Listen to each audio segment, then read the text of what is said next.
Luc chapitre 23. Je lis au nom de Jésus. Jésus devant Pilate. Ensuite, ils se lèvent tous ensemble et ils amènent Jésus chez Pilate. Là, ils se mettent à accuser Jésus en disant: « Nous avons trouvé cet homme en train de pousser notre peuple à la révolte. Il empêche les gens de payer l'impôt à l'empereur. Il dit qu'il est lui-même le Messie, un roi. » Pilate demande à Jésus: « Est-ce que tu es le roi des Juifs ?»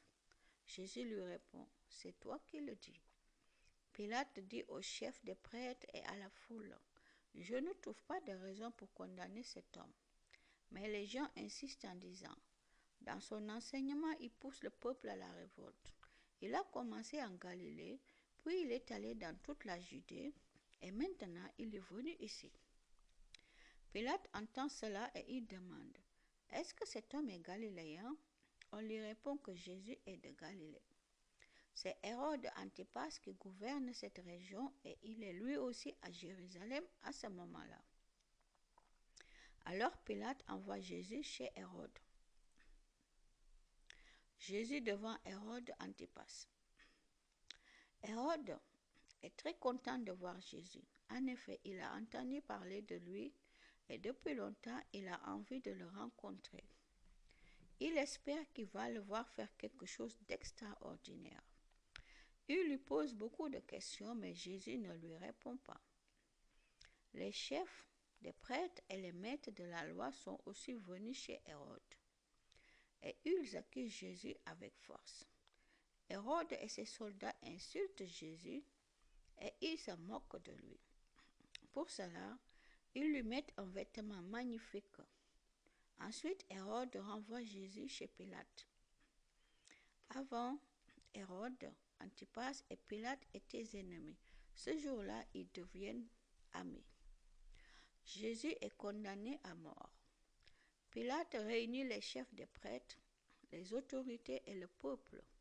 Il leur dit: « Vous m'avez amené cet homme en me disant: il pousse notre peuple à la révolte. Alors je l'ai interrogé devant vous.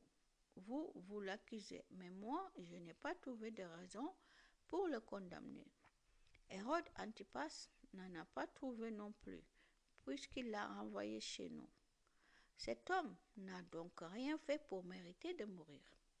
C'est pourquoi je vais le faire frapper, ensuite je vais le libérer. » Les gens se mettent à crier tous ensemble: « Fais mourir cet homme, libère-nous Barabbas. » Barabbas a tué quelqu'un quand les gens se sont révoltés contre les Romains dans la ville.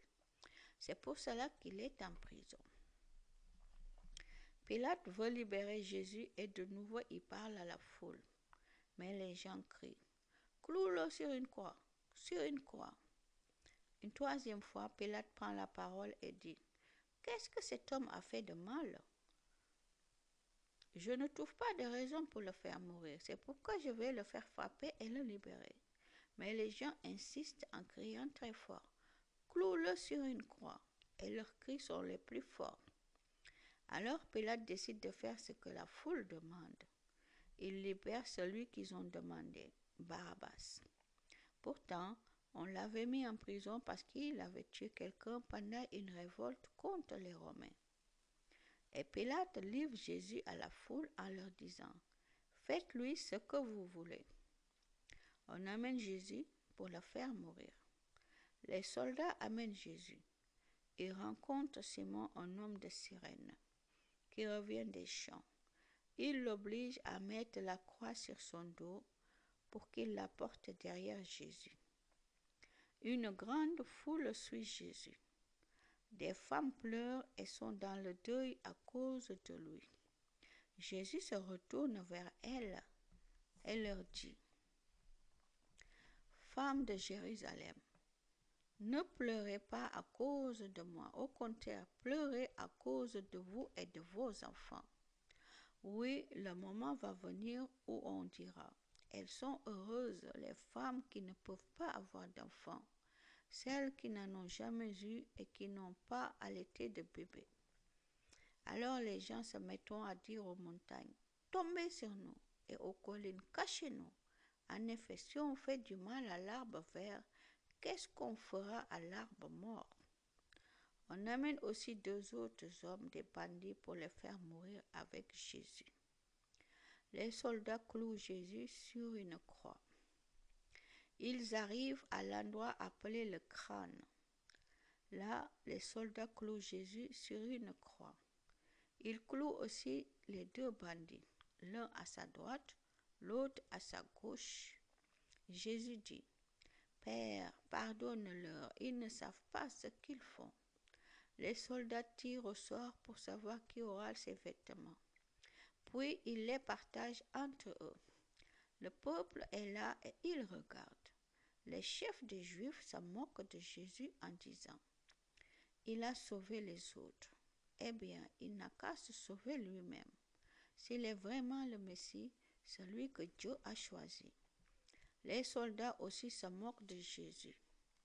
Ils s'approchent de lui et ils lui offrent du vinaigre en disant, « Si tu es le roi des Juifs, sauve-toi toi-même. » Au-dessus de Jésus, on a mis une pancarte avec ces mots, « C'est le roi des Juifs. » Un des bandits cloués sur une croix insulte Jésus en disant, « Tu dis que tu es le Messie, alors sauve-toi toi-même et sauve-nous aussi. » Mais le deuxième bandit fait des reproches au premier en lui disant, « Tu es condamné à mort comme cet homme et tu ne respectes même pas Dieu. Pour toi et moi, la punition est juste. Oui, nous l'avons bien mérité, mais lui, il n'a rien fait de mal. » Ensuite, il dit à Jésus, « Jésus, souviens-toi de moi quand tu viendras comme roi. » Jésus lui répond, « Je te le dis, c'est la vérité. Aujourd'hui, tu seras avec moi dans le paradis. » La mort de Jésus. Quand il est presque midi, le soleil s'arrête de briller. Dans tout le pays, il fait nuit jusqu'à 3 heures de l'après-midi. Le rideau qui est dans le temple se déchire au milieu en 2 morceaux. Jésus pousse un grand cri et dit, « Père, je remets ma vie dans tes mains. » Et après qu'il a dit cela, il meurt. L'officier romain voit ce qui est arrivé et il dit, « Gloire à Dieu, vraiment cet homme était un juste. » Beaucoup de gens sont venus pour regarder ce spectacle. Ils voient ce qui est arrivé. Alors, tous rentrent chez eux pleins de tristesse. Tous les amis de Jésus et les femmes qui l'ont accompagné depuis la Galilée se tiennent assez loin. Ils regardent ce qui se passe.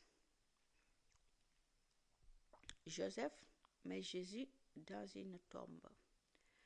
Il y a là un homme appelé Joseph, de la ville juive d'Arimathée. Il fait partie du tribunal religieux. C'est un homme bon et juste, et il attend le royaume de Dieu. Il n'est pas d'accord avec ce que le tribunal a décidé et fait. Joseph va voir Pilate, il lui demande le corps de Jésus. Ensuite, Joseph descend le corps de la croix, il l'enveloppe dans un drap et il le met dans une tombe creusée dans le rocher. Dans cette tombe, on n'a encore enterré personne. C'est vendredi et le sabbat va commencer. Les femmes qui ont accompagné Jésus depuis la Galilée viennent avec Joseph. Elles voient la tombe et regardent comment on place le corps de Jésus. Ensuite, elles rentrent chez elles. Elles préparent l'huile et les parfums pour son corps, mais le jour du sabbat, elles ne travaillent pas. En effet, c'est interdit par la loi. Amen.